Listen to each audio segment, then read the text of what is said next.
Yeah, I have two 14-year-old sons at home, so they're good snow shovelers. Okay, now, good kids to have. Yeah. As a father who raised two daughters, I always had a fantasy of having two able-bodied, strong-backed sons. All right. So we're live. We're officially live. All right. And I have a couple more people to admit here. I think we're ready again. First, I'm going to call the January 14th, 2021 meeting of the Skokie Board of Health to order. And before we get started, I have a statement to read. This is rising out of the situation we're in with the pandemic and meetings. Until further notice, a meeting of the Board of Health will be held electronically with the majority of members participating via remote access in order to comply with the State of Illinois gubernatorial disaster proclamation. Members of the public who wish to comment as to an item on the published agenda must submit their statement or question in writing to Michael Charlie with the Skokie Health Department, and all properly submitted statements or questions will be presented and read during the relevant portion of the meeting. Written comments may also be submitted by email to citizencomments@skokie.org or by mail to Village of Skokie, attention Michael Charlie, Director of Health and Human Services, 5127 Oakland Street, Skokie, Illinois 60077, or via the Village's Dropbox located by the public entrance to the Village Hall. So with that being said, I want to welcome everybody. It's good to see everybody on the call tonight. In order to keep the background noise to a minimum, if you could keep your mic muted until you're ready to speak, and in order to be recognized, if you could give me a wave, or at the bottom, you could give me some indication that you want to participate, I will try to recognize you. I found it is a challenge to try and recognize folks, especially if they're going by their phone numbers, which I don't want to call somebody out by their number, but I don't see that right now. The first order of business is, first of all, do we have anybody new on the call that was not on the last call? And in that case, if you are, I'd like you just to introduce yourself and just a few words about what you do and how it's related to the Board of Health. So Mr. Charlie begins to recognize all the faces in the background. So I don't think there is anybody that is new from the last meeting. Chris Barla, are you new? Did you miss the last meeting? No, I don't see indication. Oh, yes, I did this last meeting. Okay, could you just, for the sake of Mr. Charlie learning the board members, just say who you are and how you relate to the Board of Health? Hi everyone, my name is Luke Borma and I'm by profession I'm a nurse. I'm also the assistant hospital and I've been working with Board of Health for the last 15 years. So, a true veteran. Thank you. The minutes of last month's meeting went out a little while ago, and as a chair's prerogative, I'm going to defer approval of those minutes. I don't see anything in the minutes that require action tonight. And so, in order to give you a chance to review those minutes, we'll defer that for action until our February meeting. And the same thing with the agenda, we're using a consent agenda. So unless there's some item you want to extract for discussion, we will proceed with the agenda as published. So seeing none, we will get started then. And the first order of business is COVID update from Director Charlie. Okay, give me 1 second to share my screen with you all. And I'll pull up the PowerPoint I created over the last hour of my life. Can everybody see my screen now? Good? Okay, excellent. Okay. So I'm going to provide an update on certain things COVID-related, including providing a quick update on data, an update on the COVID-19 vaccine status, and sort of where we are with our point of dispensing planning or our clinic. Currently, we're in the village of Skokie, we have 4,781 COVID cases, 103 deaths. Our current 7-day moving average in regards to the number of cases we're observing per day in Skokie is at 28 cases a day. I will have a chart on the following pages where I think it'll provide everyone with a good idea of where we're trending up or down at this point as of today. Our positivity rate, which we usually calculate at a 7-day moving average, 5 days ago we started calculating the rate differently based upon some new data that was available to us. So I could have given you a positivity rate, a 7-day rate as of like almost a month ago. But because we just started getting new data 5 days ago, I'm going to provide you the 5-day moving average, which is at 6.3%. A month ago, we were closer to 12 to 15% positivity rate. So that's the good news, is that in Skokie, our positivity rate has decreased over the last month and even over the last 2 months.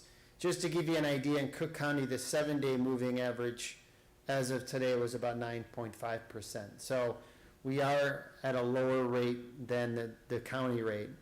This chart represents our cases per day in Skokie, and also represents our 7-day moving average number of cases. As previously mentioned, we were right around 28.5 cases per day over the last 7 days. If you look at this chart, what I find interesting is that on November 20th, the governor issued the Tier 3 mitigation, resurgence mitigation measures to the state, where it effectively closed down the state a little bit in regards to like indoor dining and group sizes and some other things.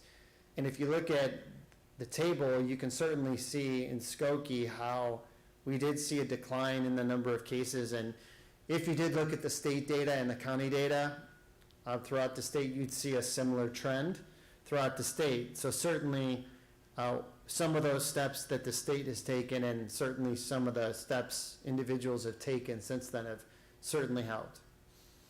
This chart is just the previous chart was from October to January. This is actually from the onset of the pandemic through essentially today. And as you can see, we had that significant spike from the middle of October through November, and we've slowly seen the number of cases decrease in Skokie. And as I said, this chart could be replicated across the state, really, in regards to the trends. We continue to conduct contact tracing. We still have a number of people just doing contact tracing in the Health and Human Services Department. We're doing it for the most part 7 days a week. We have taken off some holiday dates. We're trying to respond within 24 hours anytime a case comes in, and we continue to provide consultation and education to our long-term care facilities, our schools, and other congregate facilities in the village, helping them with outbreaks and questions they have regarding employee cases. So in regards to the vaccine update, so some of this is a repeat from the last time I met with the Board of Health, but they're worth repeating. Vaccination will take place over many months. It is a marathon and not a sprint. We only have so much vaccine at this point, so we'd love to sprint into the different phases, phase 1B, phase 1C, phase 2, but it's just not physically possible to do that here. So the vaccine will require 2 doses. Pfizer and Moderna are the 2 approved vaccines at this point. Vaccine supply is limited to us. We can't ask the state for 10,000 doses today. They are giving us an allocation every week, and it is increasing slowly, which is good news. And it will start to increase a little more quicker as the production increases. These are some pictures. I always like pictures. I don't know if anyone else does, but this is an example of what the Moderna 10 vial, 100 dose box looks like on the left, and that's a picture of the actual vial. It's sort of a milky consistency, the vaccine. The good thing about Moderna vaccine versus Pfizer is it doesn't need to be reconstituted. So we don't have to have a ton of saline in stock for this. I think it's just an easier product to use. We have been receiving Pfizer vaccine, well, indirectly receiving it, but all our Pfizer vaccine has been directly shipped to Evanston Hospital, where the North Shore system has been administering it to Skokie Hospital staff. But we are currently vaccinating using the Moderna vaccine. So we started receiving the Pfizer vaccine on December 17th, and everything was delivered to North Shore University Health System. We have been receiving Moderna vaccine. I can't see the date because it's behind something here on the screen. As of December 28th, we have been vaccinating different phased groups.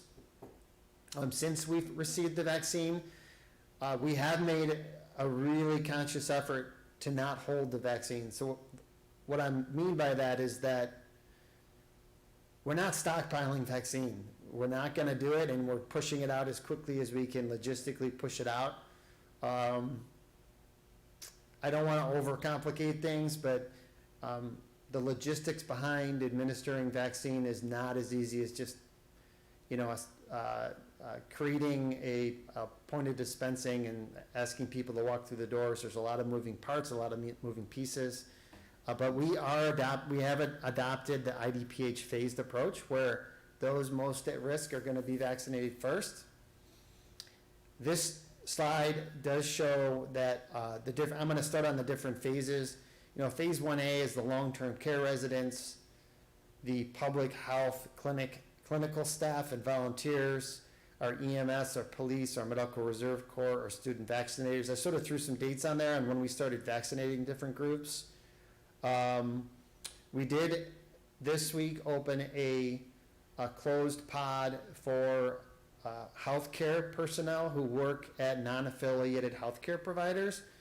We vaccinated approximately 570 people on Tuesday that walked through our point of dispensing location. And I do have some pictures from our vaccination clinic. There are other congregate care, such as residential group homes, which we had originally set up through the state to get the vaccine through Walgreens. But now the state is saying that because Walgreens is overwhelmed with the long-term care facilities, it looks like we're going to end up vaccinating our 30 group homes. So we're getting a lot of calls from people in the community, rightfully so, asking us, why aren't we in phase 1B? We want, I think that everybody wants the vaccine. And again, we've been asked to follow this phased approach. Let's get the healthcare workers vaccinated first and then move on to different groups. So here's where we see the timeline. So persons 65 years and older, and we will start vaccinating them likely either possibly as early as late next week, but most likely the first week of February, possibly Tuesday, February 2nd is the date where we will open up just administration to those groups. Again, the important thing to note here is that we were asked to get through our phase 1A healthcare workers first, and with the amount of vaccine we've received, we still have like 700, 800 healthcare workers we have to vaccinate. Next week we will open 2 pods or 2 clinics on Tuesday and Wednesday, where we anticipate vaccinating about 1,400 individuals. We are going to start vaccinating our known educators that work at Skokie schools next week. We did send an email out to them also, and that's our plan for now for them. There are other people on Phase 1B, so we'll be opening it up to residents that are postal workers and other first responders and certain store workers, public transit workers, et cetera. Phase 1C is the people, and also for Phase 1C is the people 16 to 64 with those medical conditions and other essential workers. And we're looking at probably mid to late February through March to start vaccinating those individuals. Our plan is to communicate as well as we can on our website. We did create a provider survey where we did survey all the providers, and we did create this week a survey for healthcare workers that live in Skokie so that they could register to be notified when we're at their phase. We are also going to be, probably as soon as tomorrow, posting another registration link for the general public so that they can go on there and tell us sort of who they are, whether they're over 65, have a health condition, or a postal worker. And then we do plan on notifying those individuals via email as to when they can go ahead and go in and register. These are some pictures of just as the fire department staff being vaccinated. I did want to talk a little bit about our point of dispensing clinic. It is going to be located at 7770 Frontage Road in Skokie. People are currently registering via a system called Appointment Plus, which is our in-house system, but we will be transitioning hopefully soon to the state's EM-Track system, registration system. The benefit of the state system is it uploads data after the clinics directly into iCare, which is the state immunization database, and that'll save us a ton of time. But the system really wasn't 100% set up for us, at least for this week's or next week's clinic. So hopefully next week we'll start using EM-Track. This is our location. I should have removed Dairy Crown Hebrew Day School because people think this is the future home. If people are listening to this, please don't go visit the existing locations of the Dairy Crown Hebrew Day School because they will not let you in. This is the future home of the Dairy Crown Hebrew Day School at 4770 Frontage Road. This is a map picture of sort of where it is. It's sort of tucked away. It's where the arrow is. The circle is where Village Hall is. I just wanted to give kind of paint a picture as to where it was. So what is the process from registration to vaccination? So people will register. It's via web-based systems. We're going to open up a certain number of slots per time period, whether it's a 10-minute time period or 15-minute time period. Once those slots fill up, they fill up. So it is a first come, first serve. We are prioritizing the healthcare phase at 1A community. At the clinic, I think what I'll show you is the next page because I think it'll help. This is sort of a drawing of our clinic. It's my drawing. It's not an architectural drawing or an engineer's drawing, so I apologize. But if you look at this, people will come in from the parking lot and walk into the entrance. They'll be screened and checked in. There's a small staging area here, and this is a little bit different now because we have vaccinators sort of lined up. We can have up to 15 lines of service, 15 vaccinators, and then after they're vaccinated, everybody has to be monitored in an observation area, which is located sort of in this area. There's a room over here, and then there's a big kind of a room over here where we can have up to, I think, about 60 or 70 people being observed at once, where they have to sit around for about 15 minutes, up to 30 minutes, depending on whether or not they answer their screening questions as to whether they have any allergies. And then after that, we let them leave. I think the process this last Tuesday where we had 570 individuals went pretty smooth. No really huge hiccups. We did have a line out the door for a while, but we were able to resolve that by adjusting how we check people in. This is just an example of the org chart for a point of dispensing operation. We do have about 50 people on site when we're really humming, a little bit over 50 people. It doesn't seem like a lot, but it is when you cram everyone into that small place, plus everyone that you're pulling through. We have security outside, inside. We have vaccinators, we have pharmacists, we have people checking people in, we have people monitoring and observing. And we have people like myself, Bruce Jones, Sue Riesberg, and Claudia Braden from the Health Department running all over the place, helping everybody out. This is a picture of the point of dispensing operation sort of at the check-in. This is me using my phone. Not a professional photographer, but you can kind of see we have the check-in, and then back here, I don't know if you can see my cursor, we have the vaccinators. And then we sort of around the corner here, I don't know if I'll have another picture, have the kind of the monitoring waiting area. That's just a different close-up. This is another view where registration is back to the right. And then this right here is all the vaccinators. And then there's a observation area. This is sort of in action. We did put up a 65-inch TV where we communicate to people certain information about the vaccine. And this is us in action. This was last Tuesday. I know it doesn't seem that crowded right here because we are really pushing people quickly through the vaccinators, so there's not a lot of people standing over here. Really, if you're going to see anybody, it's really going to be people waiting in line to check in, hopefully. That's the way it works. And then the last thing I wanted to repeat is that, you know, we're still encouraging people to wear their masks and watch their distance and wash their hands. It's going to be really important until we know the data around the state and in Skokie shows that it's safe to remove your mask and socially not distance, and you know that's obviously our end goal with all of this. So, with that said, I see that Dr. Lynn does have a question. If you could unmute and. Thanks, Mike, for the presentation. I'm gonna go back, and you don't have to scroll back, but, when I look at the data regarding positivity, and I'm looking at these graphs, and they're also sent out, I get emailed on it weekly. Clearly, the number of positive cases can go up if you have a rapid increase in the number of tested.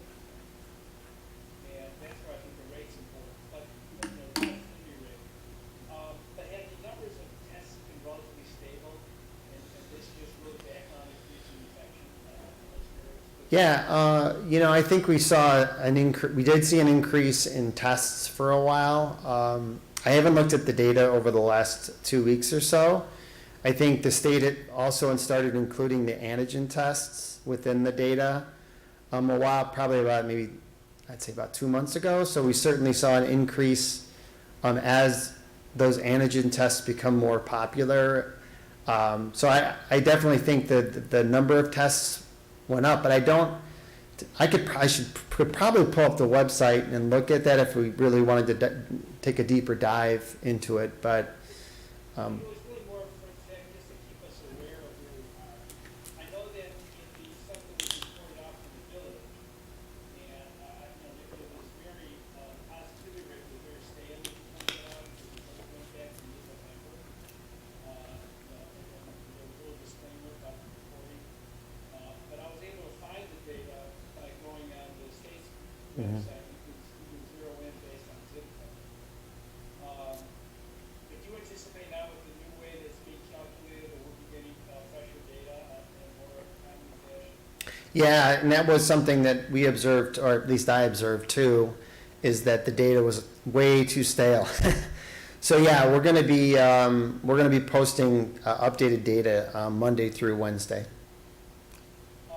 The other question I had regarding the rollout of the test for the general community, but I'm speaking out as a physician, but also someone in the community, because I'm getting lots of calls, and they become very popular. I'm sure Bill has the same thing, when they know that you may be a source of knowledge. Mm-hmm.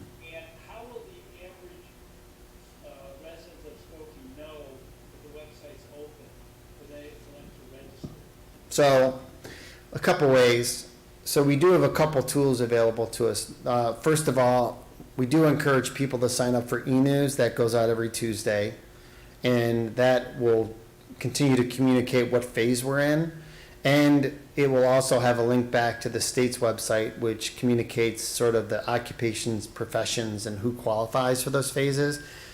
In addition, to date, we have surveyed the providers and healthcare workers, started doing that, at least healthcare workers. And then, like I said earlier, we will be posting on our website for the residents a way that they can register, like pre-register to receive notification as to when like their phase is open for registering for a vaccine. So that's sort of the next step. Okay, can you, and Bill, I'm not trying to make this a motion or anything, but this, I was wondering if it's possible if the members of the board could receive an email when their pre-registration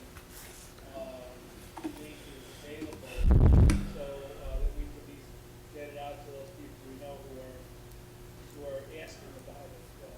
It's done. It's done. You got it. Yeah, I go for a walk every day, and it's a challenge to get around the block without people stopping me and asking, so, no phone. As I said, it's now the question of the day. Okay, so I think your walking should become a jog. Mike, there's one question from Mike Vernon in the chat room, and that is, how are we going to handle the second injections registration? Yeah, you know what? It's gonna be that's gonna be a challenge for sure. So first of all, we are tracking the number of doses that we're administering per date, and we will be holding back a certain amount of vaccine for that second dose. And we've had a little bit of discussion on this, but I think we're going to be very careful to ensure that either A, we have a separate registration link just for second doses. I mean, that would make sense logistically with what I know about at this point.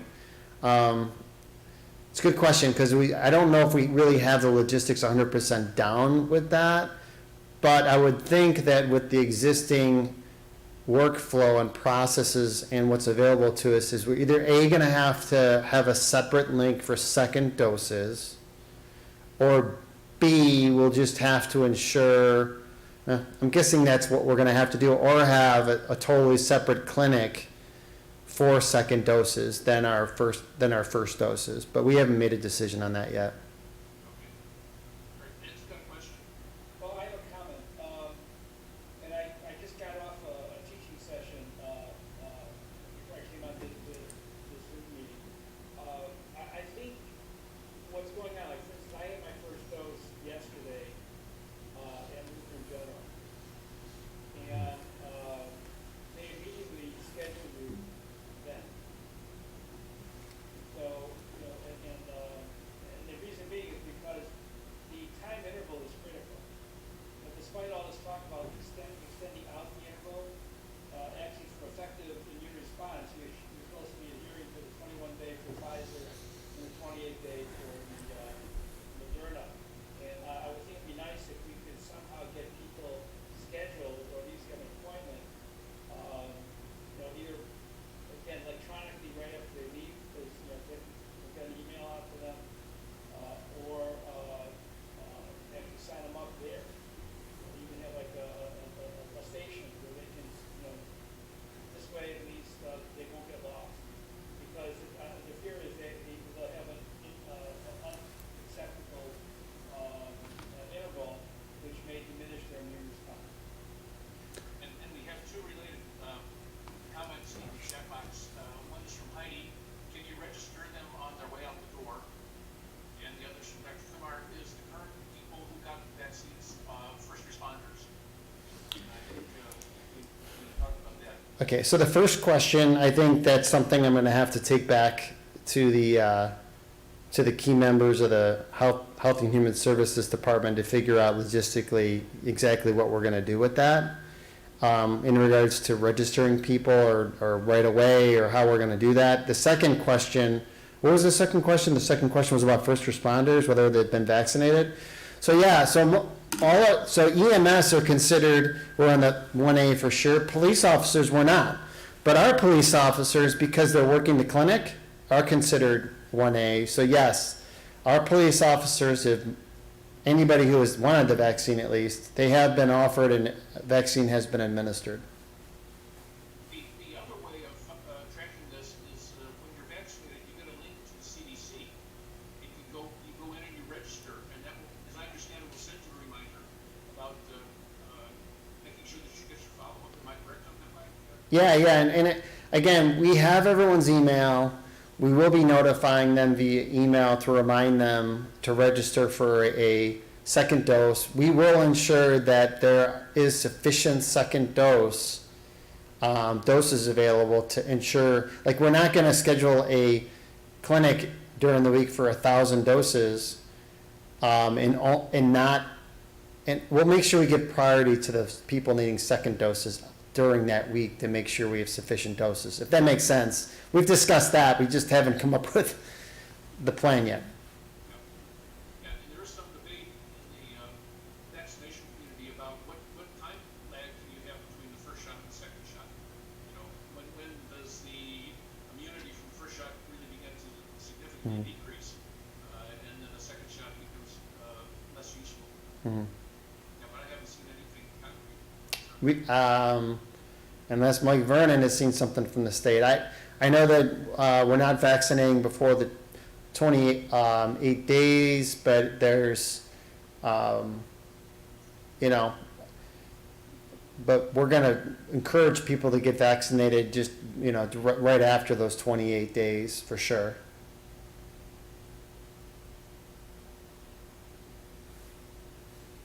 I also have to comment, I stopped by Massachusetts State to observe the pod, and I have to congratulate you, Mike, it seemed to be going really smoothly. The only comment I had was that the line went out the door, and it was a sunny day, so it wasn't Yeah. an issue. But I could see if there was a snowstorm or freezing temperatures that people may want to get in the door, and then you have problems with social distancing. Yeah, and we've already made some key changes, how we're gonna manage that, Dr. Warner, including, I don't wanna get into the weeds, but yeah, we've made a couple, like 2 or 3 small changes that I think are gonna make a huge difference moving forward.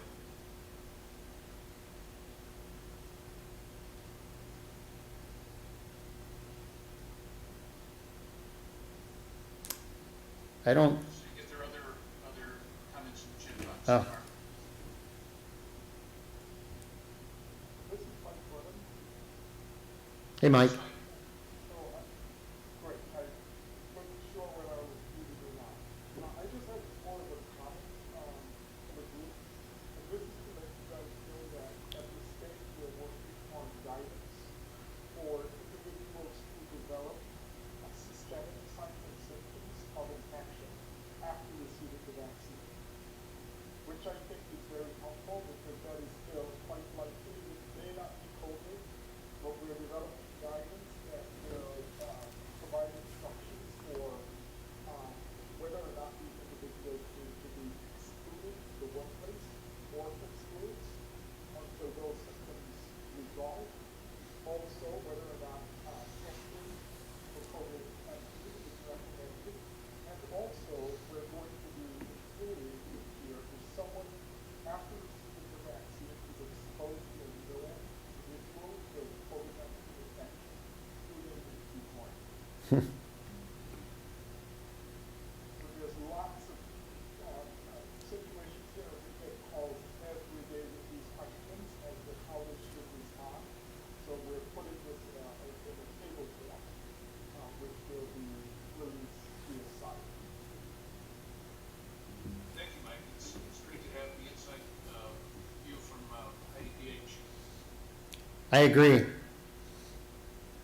Mike, do we have any idea how the nursing home vaccination process is going with Walgreens?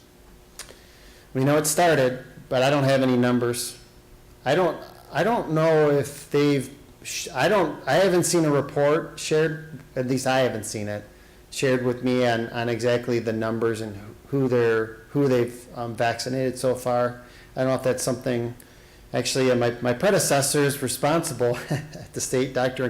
Kennard's actually kind of spearheading the long-term care vaccination program. But I know anecdotally that there are long-term cares in Skokie that have started with the vaccination process, so. But we did sign up we signed up all our long-term cares through Walgreens, so hopefully they're pushing forward with that. Mr. Usman, do you have a question? Yeah, go ahead. Yeah, so as I retired in October, and I still have the email connection with the scheduler who sends out pharmacists to the clinic and nursing homes. So there are pharmacists who go to those clinics, they give out the shots. I don't know exactly location of all those clinics or the nursing homes that the pharmacists are going, but there are clinics that have been set up at the nursing home that have signed up. I can call my partner tomorrow and find out more about where those clinics are. Unfortunately, I'm retired, so I'm not even going to work, so. Thank you, that'd be useful information to know. And also on the note that I wanted to add, remember someone mentioned that when the weather is not good, and people who come and if they have to wait outside, you know how when you go to the doctor's office and if there are more people waiting in the waiting area, they ask you to wait in a car, or you make an appointment, every 15 minutes for people to come at that certain time, or either first shot or the second shot, so that way we're not crowding the clinic area. Yeah, the subtle adjustments we've made is, one, the check-in process, we're gonna add another line of service, we're gonna add a couple extra staff. We're going to, in the registration process, in big bold letters, we've asked people to not appear for their time until 5 minutes before. We are gonna have someone standing out in the parking lot instructing people if they come too early to head back to their cars. So those are the little things, we're trying to make it so that, because what people like to do is they like to just, get there early and get it done with. Well, that doesn't work, because what we had seen is that we had more lines in the beginning of the clinic, because everyone thinks if they get there early, they can push their way through, sort of. So, yeah, all of those things, those are exactly some of the things that we're gonna change for the next one. All right, any other questions for Director Charlie?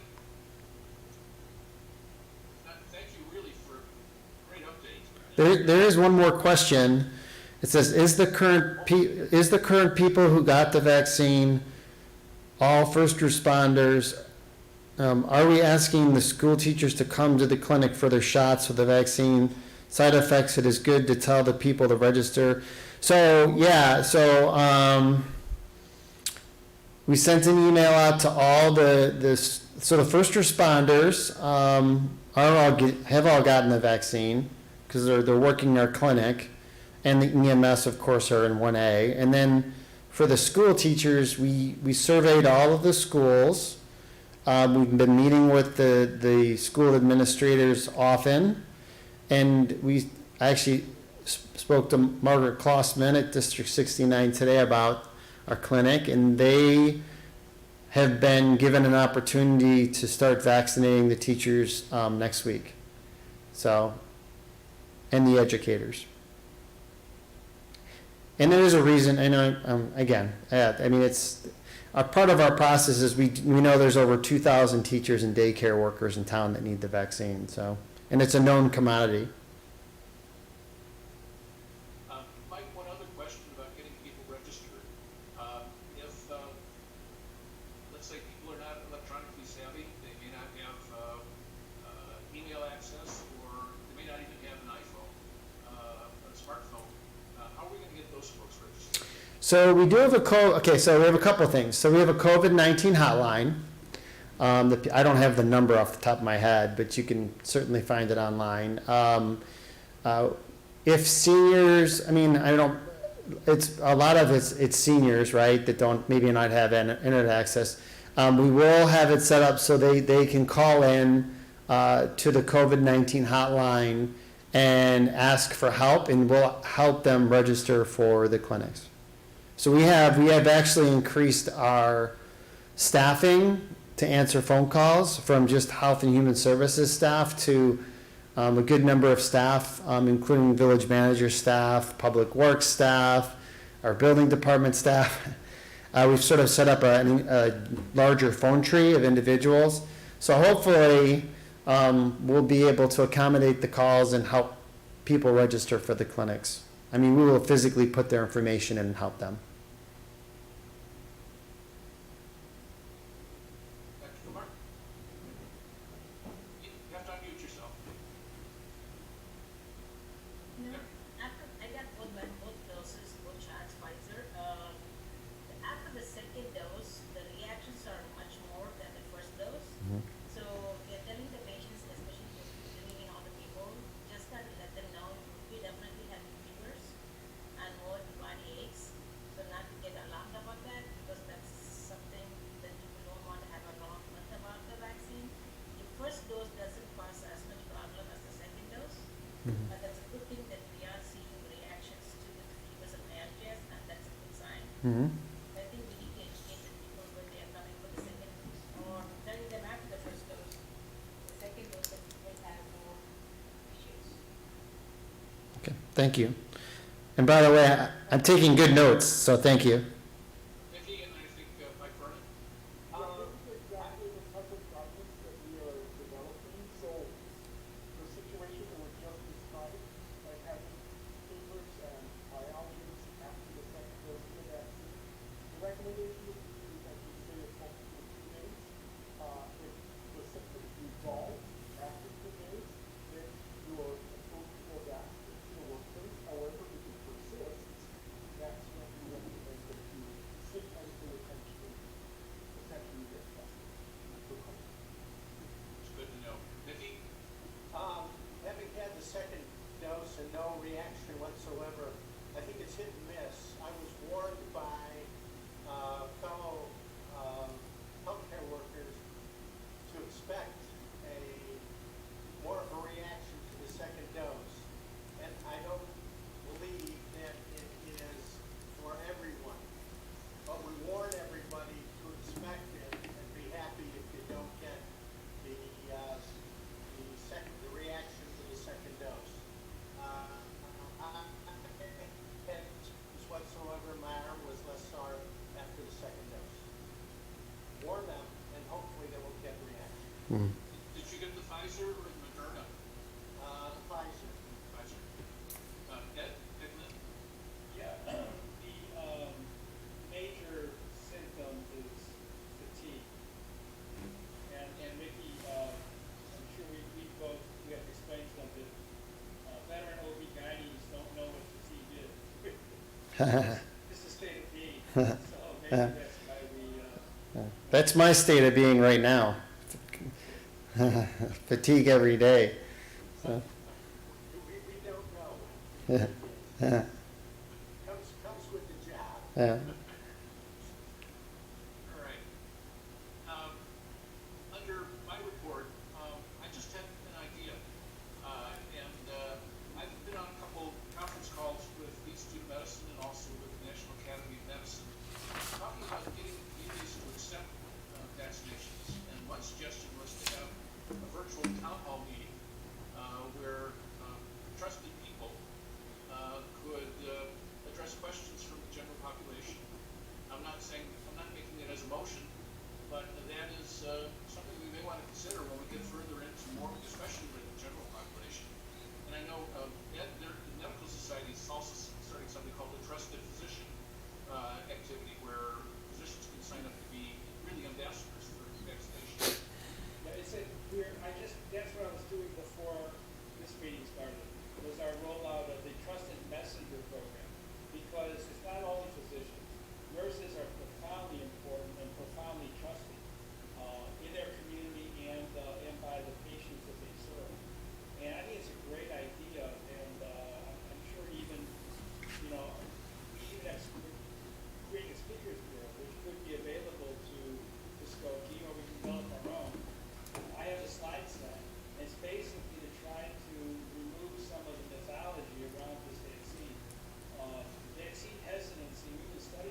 vaccine somehow will alter your DNA, that'll alter your genetics, which again is, I've seen that several times now, from educated people.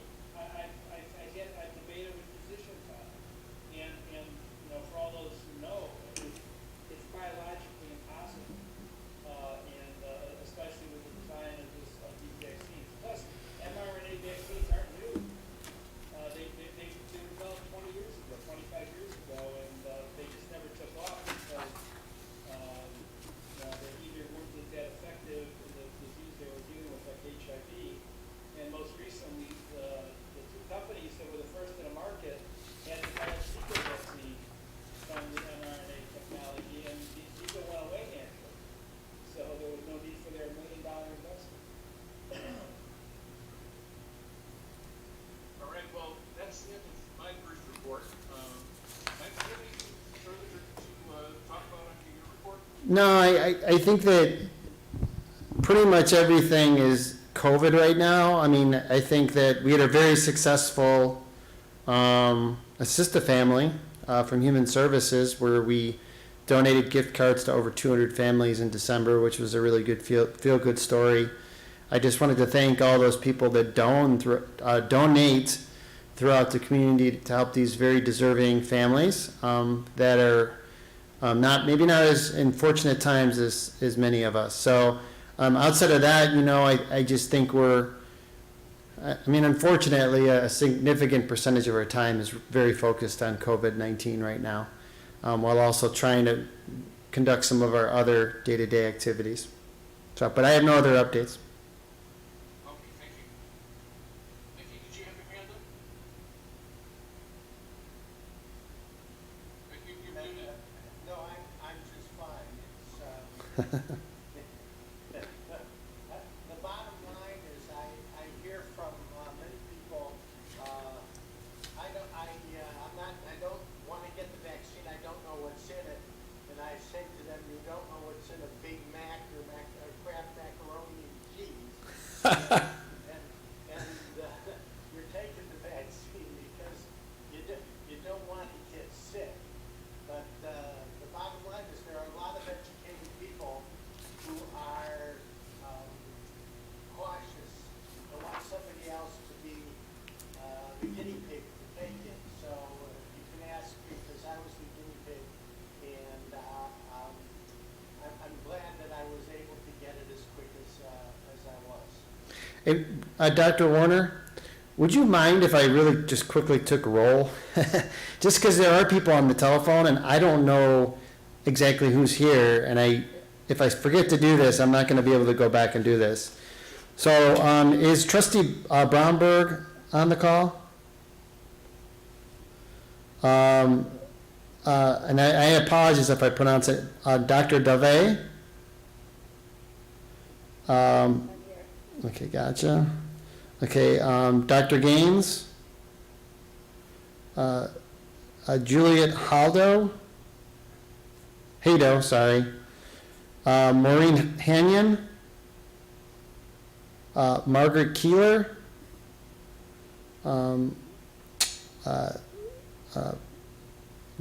Sorry if I pronounce this wrong, but Gurja Kalan Kumar?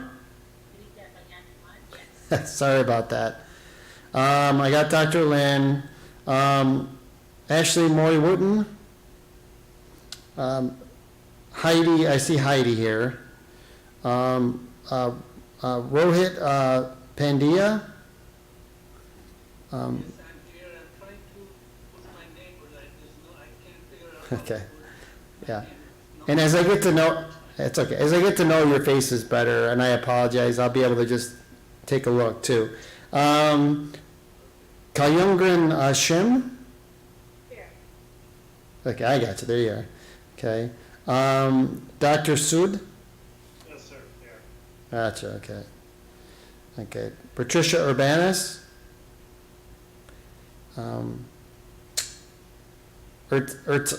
Urtaza Uzman. Yes, here. Okay, I apologize again. And then I got a couple more, and I'm done, I think, here. Ruth Varma. Could have swore I saw her earlier, but. I knew, okay, I just thought I saw you. Okay, I got Dr. Vernon, I got Dr. Warner, and then, is, Dr. Williams here? No, and now, last but not least, Sybil Yao? I see you. Okay, gotcha. Okay, thanks, guys, for letting me do that. Thanks for the housekeeping, so our minutes are accurate next time. Okay. All right, moving on then to old business. We have the issue of the flavored tobacco products, and back in October, Dr. Williams and I sent a letter to the village management about the motion that we had approved. To date, I have not heard anything back from that letter. Now, I've got to appreciate that there are many things going on in the village between the pandemic, budget, personnel issues. So this may not be the best time to push something, but Mike, you've had experience in Oak Park in terms of addressing this issue as well. And I'm not looking for a motion tonight, but I know you had some input in terms of what Oak Park did. It might be helpful to have that sent out to the group so that we can see where we may be able to enhance the letter that we sent and provide a little more evidence that this is something we need to be going forward with. I've heard many people say during the pandemic, you've got to be able to walk and chew gum at the same time. So maybe we can do both with the pandemic and with the flavored tobacco. Yeah, if you don't, so here's a couple like updates, or at least where I feel like would be a good direction to head in at this point for the Board of Health. So I certainly think that this letter, which was drafted, and everyone can see the screen, I have it up on my screen, is a really good start. And I think that there's sufficient evidence to show that, big tobacco and big e-cigarette companies certainly prey on the younger population with flavored tobacco products. And there's also sufficient evidence to say that it's sort of like a gateway to actually smoking tobacco products. And just like Tobacco 21, if we can prevent adolescents from starting, you're going to significantly decrease tobacco use and e-cigarette use as these individuals get older. So that being said, there's a ton of data out there. There's Illinois Youth Survey that you could look at and certainly see trends in e-cigarette use. I know in Oak Park, where I know the data just a little bit better, there was just this gigantic increase in e-cigarette use amongst 8th, 10th, and 12th graders via the Illinois Youth Survey.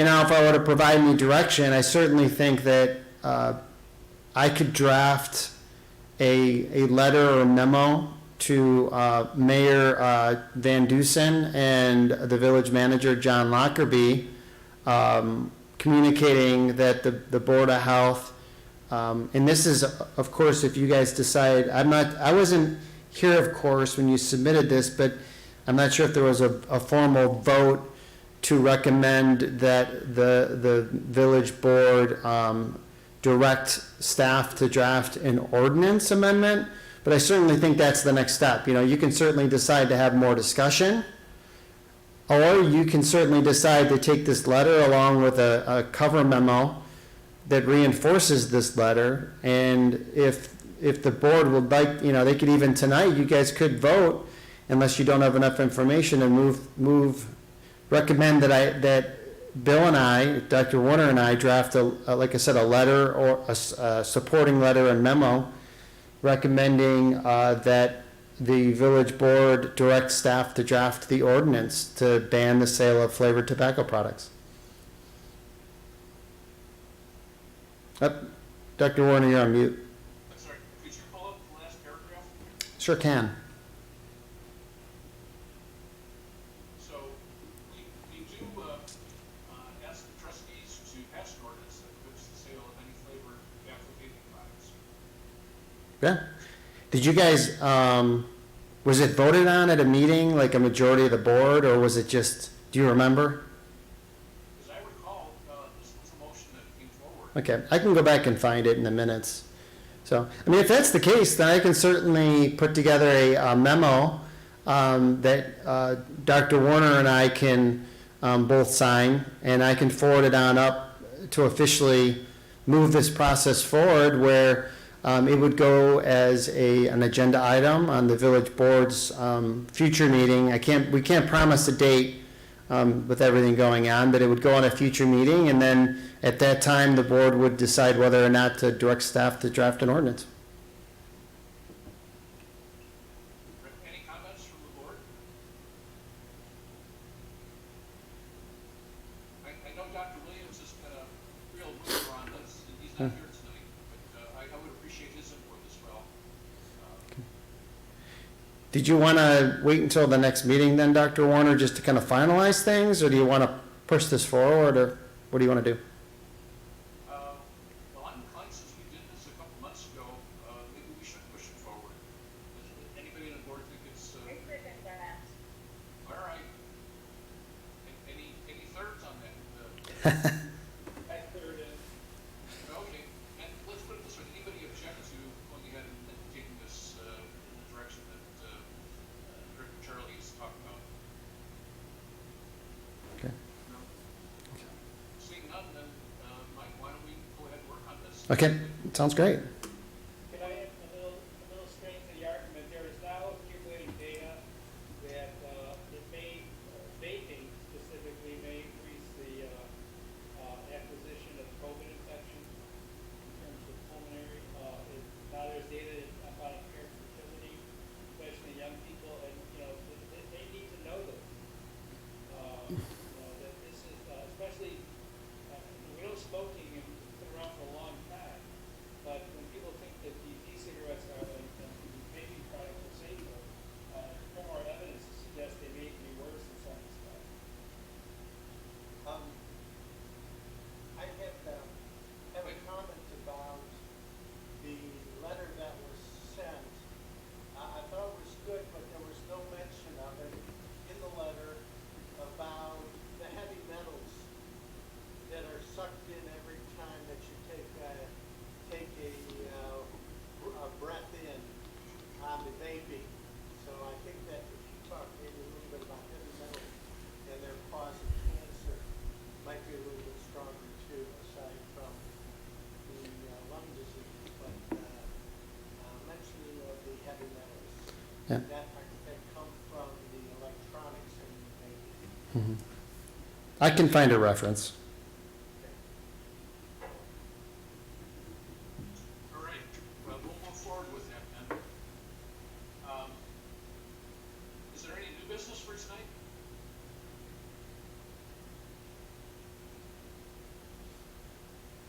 Again, I haven't seen anything, I haven't seen anything in the chat room.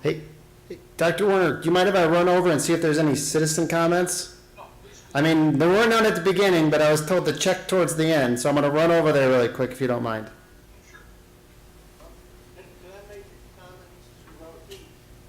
Did you see my message to you, Rohit, on how to get your name instead of your number? I sure did, Dr. Flegler. I'm trying to. Did you click on the three dots? There is no three dots on my picture. Okay, then I can't help you, but there should be. If you could put your cursor on your picture, I did. and there's not three dots on the upper corner and a little blue square, No.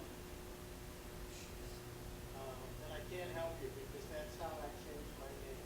I know. I asked Robo too this afternoon because last meeting I had the same issue and I couldn't figure out. So he said go on your phone and do it. So I tried to join the meeting with my iPhone, but I could not unmute. I kept on saying good evening and nobody could hear me.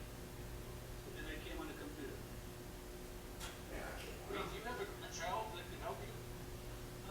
Yes, but he's. I was hoping he would be here, but he just. Okay, I'm back. His surgery, so he's in the shower. There are no comments. Did you see my instruction to click on participant? Let's see, where is that? If you click on participants at the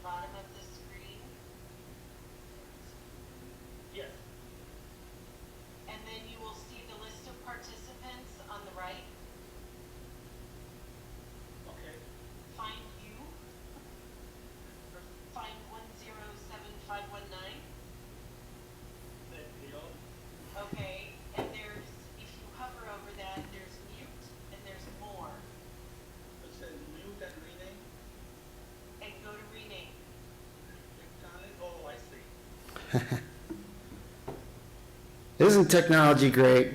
Sure is, Yeah, when you know what to do, right? that's right. There you go, it's, There we are, okay. thank you very much. Mike, do we have any comments? We have no comments. Well, that's the end of the agenda, and I appreciate everybody being present and active tonight. And we meet again in February, and hopefully we will be well into the vaccination process. And looking forward to follow up. So again, thank you everybody for tonight. And is there a motion to adjourn? So moved. Okay. Thank you so much, everybody. Okay, have a good night. It- See no objections. Bye-bye, guys.